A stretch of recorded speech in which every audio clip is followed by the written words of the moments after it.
nothing was wrong, and that's why I lowered my guard. The first sound I learned in Mexico wasn't music, or traffic, or birds, it was the trash truck. A recorded voice floated down the street every morning, polite and almost cheerful, announcing itself the same way every day. I didn't understand the words at first, but I understood the rhythm. It meant time was moving forward whether I was ready or not. It meant the day had started. I stood on the small balcony in my socks and watched people pass below me. A woman with a plastic bag of bread tucked under her arm.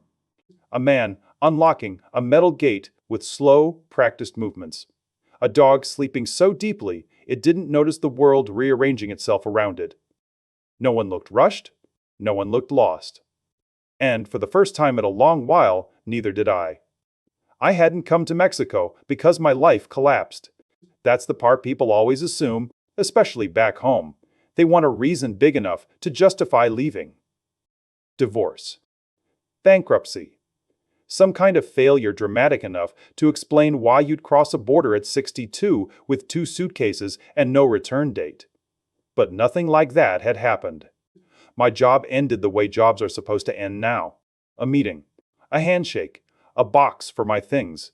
My knees had started reminding me of every ladder I'd climbed and every floor I'd knelt on. The house felt too quiet, but not haunted. Just finished, like a room after the furniture's been removed. Life didn't break. It concluded a paragraph. Mexico wasn't a dream I'd carried for years. I didn't romanticize it. I didn't talk about culture or beaches or reinvention. I chose it the way you choose. A grocery store with better prices and shorter lines. I wanted affordability. I wanted routine. I wanted anonymity. I wanted a place where nobody knew what I used to do or expected me to become something else. Where my past didn't walk in the room before I did. The apartment was small and clean and already furnished, which mattered more to me than I expected. It meant I didn't have to make decisions. Decisions had worn me out over the years. Cabinets opened where you expected them to.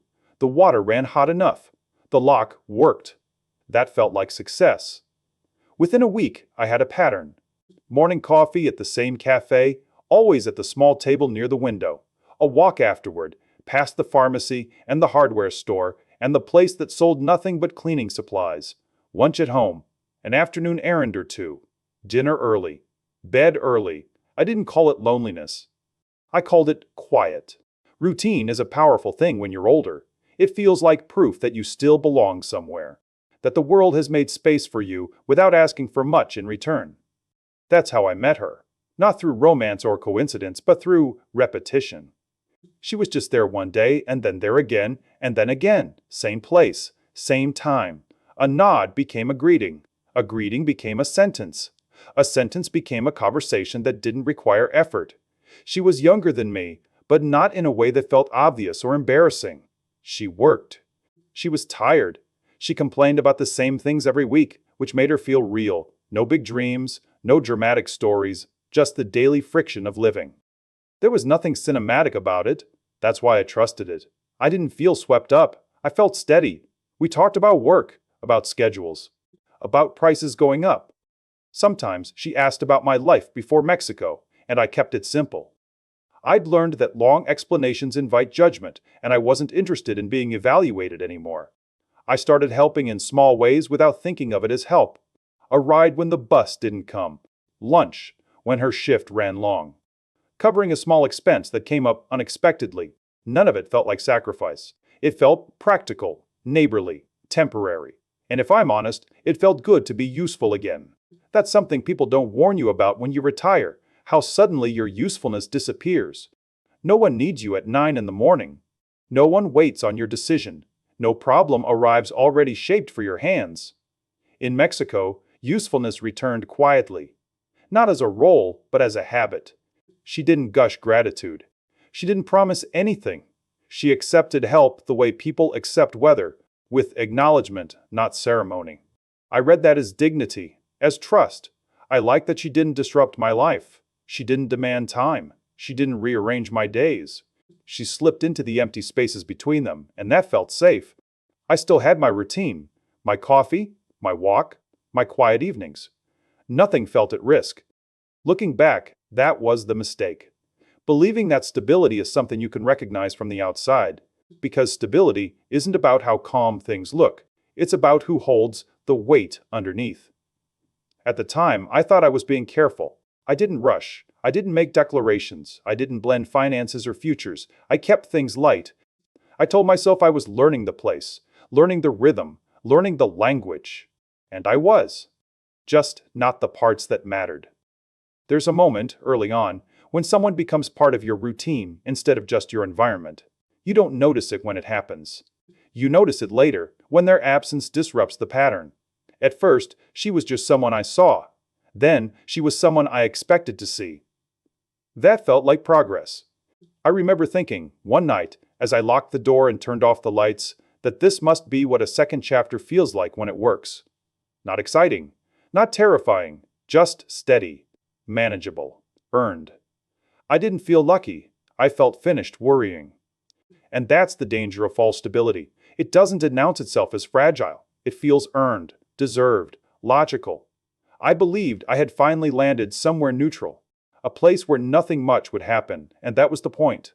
I didn't know yet that nothing going wrong is sometimes just the quiet before structure starts shifting, slowly enough that you mistake it for settling. I went to bed that night with the window open, listening to the trash truck's recorded voice echo down the street, thinking I had done something right at last. I had no idea that this calm was already teaching me how to stop paying attention. Help feels good when it's still optional. Closeness didn't arrive as a feeling, it arrived as repetition. The days stayed the same, which made it hard to notice that something new was forming inside them. Coffee in the morning. The walk. Errands. Evenings quiet enough to hear neighbors through the walls. If you'd asked me then whether my life had changed, I would have said no. But there was now someone who fit neatly into the spaces between those things. We didn't talk about love. We talked about schedules, about who was working late, about buses that didn't show up, about prices creeping higher in small, irritating ways. The conversations were practical, which made them feel honest. She didn't ask much of me. That mattered. Or at least I thought it did. She mentioned problems the way people mention weather, not to be solved, just acknowledged. A rent payment that didn't quite line up this month, a document fee that came out of nowhere, a family obligation that arrived early and left late. I listened. And then, sometimes, I filled the gap. At first, it felt almost accidental, like I was simply the closest solution in the room. A ride here, covering lunch there. A small amount of cash slipped across the table without ceremony. She accepted help quietly. No pleading, no promises, no dramatics. I read that as character. There's a particular satisfaction that comes from helping when you don't have to.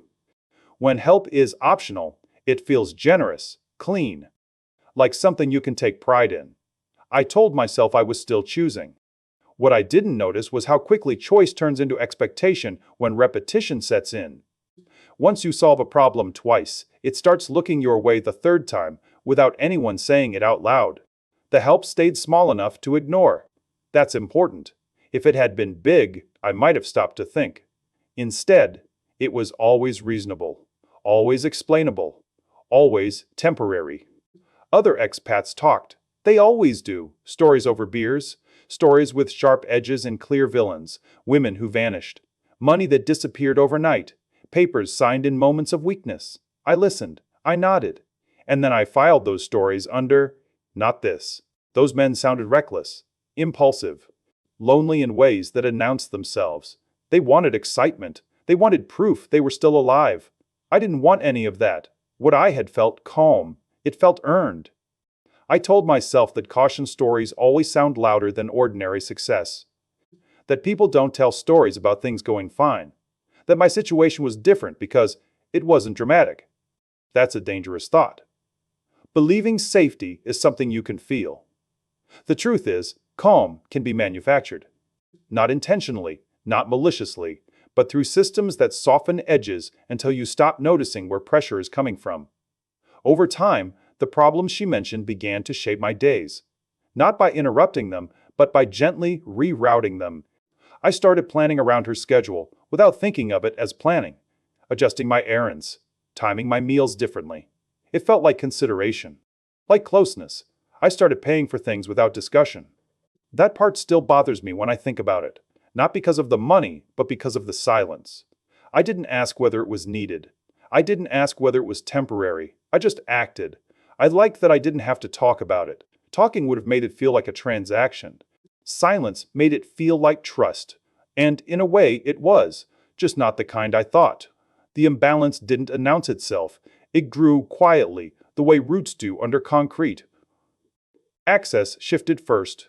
She came to me with questions before making decisions. Not because she needed permission, but because she'd learned I could help smooth things out. Forms, appointments, fees. I had time, I had patience, I had resources. Influence followed. I began to feel responsible, not in a heavy way, but in a background way. Like a low hum you don't notice until it stops. If something went wrong, I felt it before it was even framed as a problem. That felt like closeness. It felt like being counted on. I didn't see the power imbalance because it didn't look like power. It looked like reliability. It looked like kindness. There's a moment, somewhere in the middle of this kind of story, when help stops being optional and starts being assumed. It's subtle. No one declares it. No one crosses a line with a speech. It shows up as hesitation. A pause before you say no. I remember the first time I felt that pause. A small request. Reasonable. Time sensitive. I felt tired that day. I thought about declining. And then I didn't. I told myself it was easier to say yes than to explain why I couldn't. That's how structure forms, not through big decisions, but through the avoidance of discomfort. The first irreversible decision didn't feel irreversible. It felt practical, a way to simplify things, to reduce friction, to make the everyday smoother, shared access. Paperwork aligned, a step that made sense inside the logic I'd already accepted. I told myself I was being efficient. I told myself I was being careful. What I didn't tell myself was that I was transferring control without requiring proof. That night, I felt closer than ever. Not emotionally, structurally, like something had locked into place. Like we were finally on the same side of the same system. I slept well. That's the cruel part. The moment when you think you've reached solid ground is often the moment you stop checking what's underneath you. I still believed I was choosing. I didn't realize I was now choosing inside a frame someone else helped build. Nothing had gone wrong. Nothing had raised alarms. There was no betrayal to point at, no argument to replay, just a quiet shift from independence to interdependence, and then, without my noticing, to dependence. By the time I felt how close we were, the structure was already set. And closeness, once it hardens into structure, doesn't ask permission before it starts carrying weight. The mistake wasn't sudden, it was cumulative. He entered the story the way solutions usually do, quietly and at the right moment. There was a problem that needed handling, not a crisis. Just something slightly beyond my reach. Paperwork that required better Spanish than I had, a process that didn't move unless you knew which office to stand in and which desk to avoid. She mentioned him casually. A brother, a cousin, someone who knew how these things worked. I remember feeling relieved. That's important. Relief is the emotion that disarms you fastest. It tells you the hard part is over, even when it's just beginning. He spoke confidently, not loudly, not aggressively. He explained things with patience, like someone used to being the bridge between confusion and progress. He knew the system. He knew the people. He knew which delays mattered and which ones didn't. And she trusted him. That mattered more to me than anything he said. From that point on, things began routing through him. Translation first, then logistics. Then decisions that didn't feel like decisions anymore, just steps in a process already in motion. It felt efficient. It felt respectful of local reality. I told myself this was what adapting looked like, knowing when to step back and let people who understand the terrain take the lead. Money started moving for practical reasons. Fees, deposits, adjustments, nothing extravagant, nothing that raised my pulse. Each transfer came with an explanation that made sense on its own. Urgency was always reasonable. Delays were always temporary. I noticed small inconsistencies, dates that shifted, numbers that didn't quite match the last conversation, but nothing big enough to stop the machine. Nothing that couldn't be smoothed over with a shrug and a reminder that I was still learning how things worked here. And that was true. I was still learning. The problem was that I was learning selectively, absorbing explanations that allowed me to stay comfortable. There's a moment in these stories where people expect a red flag, a warning sign so obvious you feel foolish for missing it. That moment never came. What came instead were small rationalizations. He's busy. This system is slow. Paperwork takes time here. It'll be clearer once everything's finalized. I remember the day I asked, casually, to see a document I assumed already included me. It wasn't a confrontation. Just curiosity. Just checking. The room didn't change. No one panicked. No one raised their voice. He smiled and said it wasn't ready yet. That answer landed softly. Soft enough to accept. Soft enough to forget by the time I walked home. Looking back, that was the moment structure overtook trust. Up until then, my confidence came from emotion, from consistency, from familiarity, from calm. After that, my confidence came from momentum. Things were already moving. Too much had already been set in motion to question the direction without disrupting everything. Disruption felt rude. It felt paranoid. So I waited. The first real crack didn't appear as a loss. It appeared as a limit. A bank conversation that ended early. A question I wasn't authorized to ask. A form I couldn't sign because my name wasn't on the line where I thought it would be. I remember standing there, nodding, pretending I understood, while something heavy settled in my chest. This wasn't about money yet. It was about access. I realized I didn't actually control anything. I was adjacent to the system, not inside it. Funds moved, decisions were made, plans advanced, all through channels that no longer required me. Trust hadn't been broken emotionally. No one had lied to my face. No promise had been openly violated. What had happened was quieter. I had given trust structure before I understood the architecture. The third party didn't feel like a villain in that moment. He felt like a fact, like gravity, like something I should have accounted for earlier. When I finally pressed for clarity, gently, carefully, the answers didn't sharpen. They softened. More reassurances, more explanations, more reasons to wait. Waiting became the default. That's when I understood the mistake wasn't sudden. It wasn't one decision or one signature or one conversation. It was cumulative. 1,000 small allowances stacked on top of each other until they formed a wall I couldn't see over. I had trusted because the system felt calm. I had relaxed because nothing had gone wrong yet. But trust without access is just hope. And hope, once embedded into paperwork and processes you don't control, stops being an emotion. It becomes a liability. I went home that night and sat at the small table where I drank my morning coffee. The place looked the same. The street sounded the same. The trash truck would still come in the morning. But something had shifted. I wasn't confused anymore. I was excluded.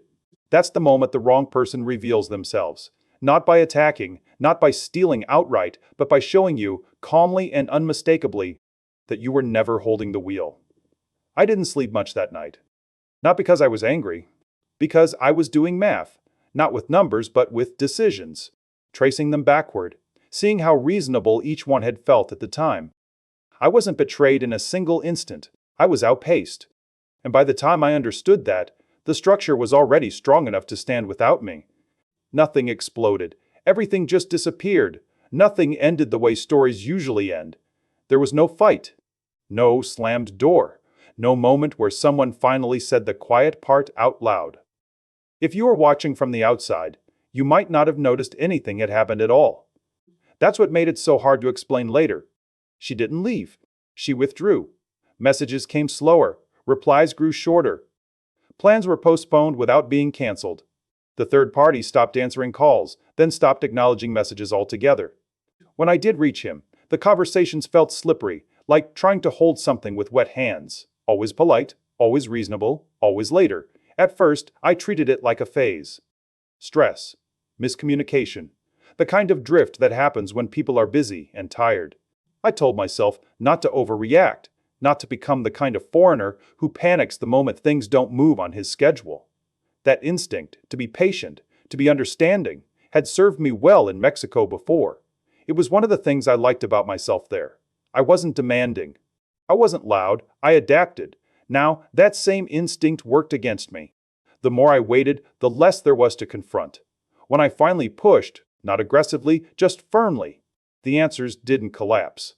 They thinned. Explanations lost detail.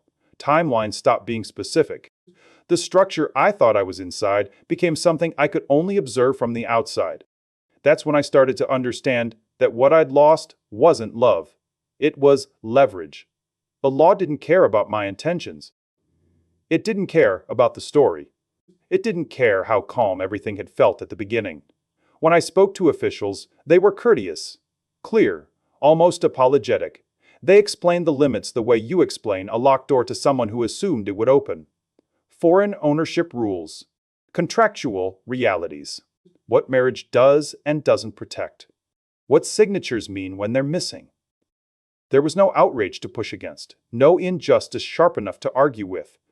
Just a series of facts that had been true the entire time, whether I'd understood them or not. My money wasn't gone in a dramatic sense. It hadn't been stolen in the way people imagine theft. It was simply no longer reachable. Accounts I couldn't access. Assets tied to structures I didn't control. Paperwork that now functioned exactly as designed, just not in my favor. I kept waiting for anger to arrive. It never really did. What came instead was embarrassment. The kind that makes your body feel heavier. The kind that changes how you stand in a room. I stopped telling people what was happening because every explanation sounded like an excuse. I replayed events in my head, but not the emotional ones. Not the conversations or the gestures. I replayed decisions. Points where I'd chosen ease over clarity. Silence over discomfort. I saw how carefully I'd avoided being rude, and how expensive that avoidance had become. The woman didn't disappear completely. She stayed just present enough to avoid confrontation, just distant enough to avoid responsibility. It was a slow fade, not a break. That hurt less than I expected. By the time I admitted to myself what was happening, I was already past heartbreak. What I felt was displacement, like realizing the floor plan you memorized no longer matches the building you're standing in. The third party vanished more cleanly, calls unanswered, messages read and ignored. Eventually, nothing. And still, nothing exploded. Days passed. The cafe still opened. The trash truck still sang. My routine remained intact in the most superficial ways, which somehow made the loss feel unreal. I started making quiet plans, not dramatic ones, just contingencies. What to do if I needed to leave quickly. Where to stay if I couldn't maintain the apartment. How long my remaining funds could stretch if I stopped pretending things would reverse themselves. It was during one of those mental exercises that the truth finally landed. Retirement was no longer possible. Not there, not as I'd planned it. That realization didn't come with panic. It came with a kind of dull pressure, like weather moving in. I understood that even if I stayed, I'd be staying in a reduced version of the life I'd built. One without the margin I'd depended on. I wasn't angry at Mexico. That's important to say. The systems worked the way they were designed to work. They hadn't changed. I had simply stepped into them without understanding where the weight was carried. I wasn't angry at her either, not in the way people expect. I could see the pressures she lived under. Family expectations. Financial instability. A system that rewards proximity to resources and punishes hesitation. None of that excused what happened. But it explained it. What I felt most clearly was responsibility. Not in a moral sense, but in a practical one. I had exposed myself. I had handed over structure without earning certainty. I started telling myself I'd return to the US temporarily, just to regroup, just to stabilize. That word, stabilize, had come back into my vocabulary, and I hated what it implied. Packing was strange. I didn't have much, but every object felt heavier than it should have. Not because of memory, but because of intention. Each item represented a future I'd quietly assumed would happen. I hadn't lost love first, I'd lost stability. Love, in this story, had been secondary. Optional. Something that could fade without collapsing the whole structure. Stability couldn't. The shame stayed with me longer than anything else. Not public shame, no one was pointing or laughing. But internal shame. The kind that comes from realizing you weren't unlucky. You were careless in slow motion. I didn't leave immediately. I lingered. Not because I thought things would fix themselves, but because I needed time to accept what had already happened. Collapse, when it comes without drama, doesn't feel like falling. It feels like standing still while the ground quietly lowers itself beneath you. By the time I finally acknowledged that I had to go, at least for now, there was no argument left to have. The story had already ended. It just hadn't announced itself. I locked the door one last time and stood in the hallway, listening to sounds I'd once taken as proof that everything was fine. They sounded the same. I didn't feel defeated. I felt smaller. And I understood, finally, that the most dangerous losses aren't the ones that arrive with noise and conflict. They're the ones that happen so quietly you don't realize what's gone until you try to stand on it again. The failure wasn't Mexico. It was who I trusted, and why. Back in the United States, time felt louder. Cars moved faster than I remembered. Stores were brighter. Conversations came with sharper edges, like everyone was negotiating something even when they were being polite. I stayed with family at first, telling myself it was temporary, the way I'd told myself so many things were temporary before. Temporary has a way of stretching. I didn't announce what had happened. I didn't sit anyone down or give the story a shape it deserved. When people asked how Mexico was, I said it was good. When they asked why I was back, I said I needed to take care of some things. Both were true. Neither was complete. I found work again, not because I wanted to, but because I had to. The body remembers how to do things the mind thought it had finished with. Early mornings, long days, the quiet arithmetic of hours and checks and what they'd cover. Retirement, the thing I'd thought of as settled, now felt theoretical, something that belonged to other people. People who hadn't confused calm with safety. At night, I replayed decisions, not conversations, not moments of tenderness or disappointment. Those weren't the fault lines. I replayed choices, small ones mostly, where I'd opted for ease instead of clarity. The day I didn't ask to see paperwork. The time I accepted an explanation instead of verification. The moment I shared access because it felt efficient. I could see now how loneliness had dressed itself up as usefulness. That realization hurt more than the money. I hadn't been desperate for love. I'd been desperate to matter quietly. To be the solution without making noise. To be helpful without becoming visible. Mexico had given me that feeling again, and I'd mistaken it for connection. When I thought about her, I tried to do it honestly. She wasn't a cartoon villain. She wasn't plotting in shadows or laughing behind closed doors. She lived inside pressures I only brushed against. Family expectations that didn't pause for romance, economic realities that punished hesitation, a system that rewarded proximity to resources. She made choices. So did I. The difference was that she understood the structure she was operating in. I didn't. That doesn't make what happened okay. But it does make it human. For a while, I wanted the lesson sharp enough to justify the loss. A warning I could hand to someone else and say, "Here, this will protect you." But the truth wouldn't cooperate. The truth was messier, quieter. Mexico didn't fail me. It behaved exactly like itself. The systems worked. The laws were consistent. The expectations were clear. Just not to me. I had stepped into them carrying assumptions, shaped somewhere else, somewhere that looked familiar enough to feel universal.